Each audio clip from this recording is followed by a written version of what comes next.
Bonjour papa. Bonjour. Bienvenue en Côte d'Ivoire. Merci. Vous êtes sur NTV. Merci ma soeur, vous êtes les bienvenus. Je souhaite la bienvenue à la chaîne MTV, c'est ça, MTV, à notre résidence ici en Côte d'Ivoire. Merci beaucoup. Merci beaucoup. Merci de vous présenter à la nation ivoirienne. Ok, nous sommes l'évêque José María Reparas. Mes noms sont, comme vous pouvez le constater, j'ai des noms espagnols et des noms équato-guinéens. Donc je m'appelle José María Reparas Avoro. Ça c'est dans ma langue. Et en espagnol, c'est José María Reparas Avoro. Donc je suis évêque depuis 2 ans. Et la fonction d'évêque n'était pas encore en Guinée équatoriale. Je parle au niveau de notre confession religieuse. Donc nous sommes donc le premier évêque évangélique, pentecôtiste et charismatique de la Guinée équatoriale. Raison pour laquelle aussi nous sommes devenus l'évêque national de cette confession religieuse. D'accord. En parlant de la notion évêque, on va revenir là-dessus plus clairement. Qu'est-ce que signifie l'évêque dans toutes les confessions religieuses, qu'on soit dans l'église catholique, dans l'église évangélique, dans l'église protestante? Voilà. Pouvez-nous donner une notion claire sur le thème évêque? D'accord.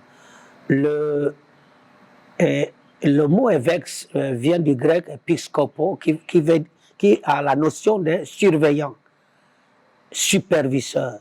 C'est quelqu'un qui a l'autorité sur les communautés chrétiennes, qui les supervise, qui les encadre, qui oriente. Donc, dans les milieux évangéliques pentecôtistes, les gens n'utilisent pas trop le mot évêque, d'autres l'appellent superintendant, hein, vous le verrez, mais en vérité, la notion d'évêque est dans le Nouveau Testament. C'est un peu récent chez les francophones en Afrique et chez les hispaniques aussi en Afrique.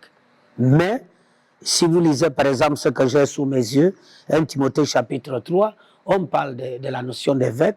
Si je parle dans Actes des Apôtres, le chapitre 20, par exemple, moi, quand j'ai été élu au niveau de Londres pour assumer l'évêché dans mon pays, au départ, je n'étais pas d'accord parce que je savais que le milieu chrétien évangélique est très critique. Et je suis resté un mois sans donner la réponse parce que je voulais prier. Et en priant, j'ai reçu dans ma prière Actes des Apôtres chapitre 20, verset 28. Et là, le Seigneur m'a montré clairement que le Saint-Esprit aussi peut établir les évêques. Donc, la notion d'évêque est dans la Bible. Et si c'est dans la Bible, c'est la parole de Dieu. Et ma prière, c'est qu'en Côte d'Ivoire, que Dieu continue à établir les évêques. Ok, merci papa. Nous allons revenir sur votre actualité en Côte d'Ivoire. Je vous remercie également. Nous sommes ici pour honorer l'invitation de l'ONG Les Amis d'Israël. Parce que la Côte d'Ivoire célébrait les 60 ans d'alliance, de sa coopération avec Israël. Et c'est dans ce cadre que nous avions été invités par l'ONG Les Amis d'Israël pour voir au niveau de la parole de Dieu la bénédiction, les retombées des bénédictions qu'il y a dans le fait qu'une nation soit liée à Israël par alliance. Et c'est ce que nous avions fait pendant la conférence. Nous avons prié pour le pays. Et nous avons vu que lorsque, dans la Bible, dans l'histoire de l'Église, dans l'histoire des peuples, quelqu'un s'est lié à Israël par alliance, il terminait dans l'honorabilité et la prééminence. Et c'est ce que nous avons demandé à Dieu pour la nation de Côte d'Ivoire, que la Côte d'Ivoire ait la prééminence et l'honorabilité partout. Merci à vous, évêque. Ça, c'était le but principal de votre arrivée en Côte d'Ivoire. Mais hormis ce but, puisque vous avez un autre calendrier, pouvez-vous nous parler un peu de votre calendrier en Côte d'Ivoire? Merci beaucoup. Et lorsque nous sommes arrivés, comme on n'est pas évêque seulement du pays, nous sommes évêques de l'Ecclésia universelle, c'est-à-dire l'Église et le corps de Christ. Évidemment, nous avons nos frères ici, sur place en Côte d'Ivoire et à Abidjan. Nous avons pris contact avec des communautés et aussi du fait que lorsqu'ils ont annoncé le variant du Covid, notre pays qui n'a pas tellement d'habitants, l'État a pris des mesures pour protéger les populations. Donc, il y a eu l'interdiction de vols internationaux pendant un temps.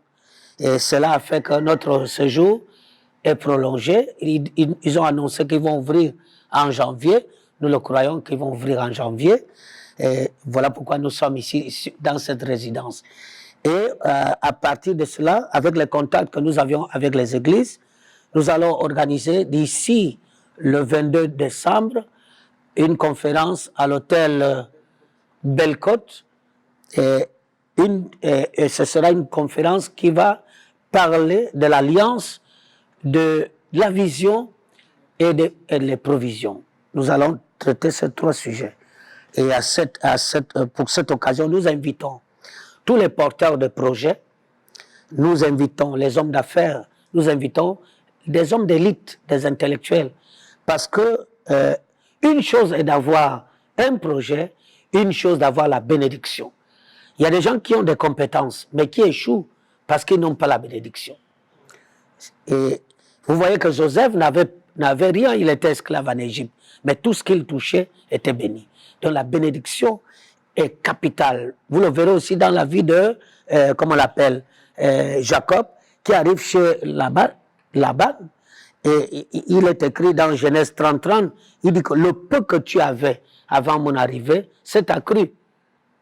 Dieu t'a béni sous mes pas. Donc, le peu peut devenir le grand s'il y a la bénédiction, la présence des hommes bénis.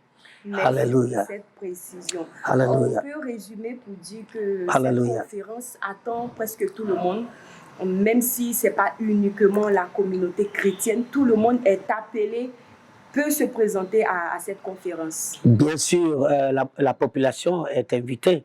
Et nous prions, puisque nous sommes encore là. Si Dieu prépare d'autres milieux pour l'enseignement, nous serons disposés à porter l'enseignement et à prier. Que ce soit des croyants ou non-croyants, nous tous, on a besoin de la grâce de Dieu. Merci, évêque. Un mot pour la nation ivoirienne et pour la communauté chrétienne. Et vous dire que j'aime la nation ivoirienne, c'est une nation phare, c'est une nation qui me touche beaucoup parce que c'est la 3e fois que je viens ici. Et une des choses qui me touche avec le peuple ivoirien, c'est la capacité d'être battant. Et ça me touche beaucoup parce que on voit comment les gens cherchent la vie par leur propre force. Ils se lèvent le matin et ces images-là, je les vois beaucoup et ça me marque. Et puis la chrétienté. Au niveau de la chrétienté, les évangéliques en Côte d'Ivoire, c'est des communautés actives. Et nous prions, parce que c'est ce que nous faisons au pays actuellement, les églises s'inscrivent et nous travaillons à ce que le clergé vive dans l'unité. Parce qu'au fait, c'est le Christ que nous prêchons. Et les gens qui sont près de Christ ne devraient pas être séparés ou divisés. C'est ce que nous essayons de faire. Parce que si nous regardons bien, notre communauté souffre beaucoup de, comment on appelle ça, de séparation, de divisions internes. Alors, nous devons tout faire, prier le Seigneur et nous rendre obéissants pour que toutes sortes de divisions s'éloignent du milieu de nous, pour que le psaume 133 soit du vécu. Parce que lorsque nous sommes ensemble, c'est là où Dieu envoie la bénédiction et la vie pour l'éternité. Merci, évêque. Et nous, à NTV, nous allons vous dire merci de continuer à prier pour la Côte d'Ivoire. Alléluia, Seigneur. Merci aussi de suivre NTV. Merci beaucoup. Dieu vous bénisse et merci.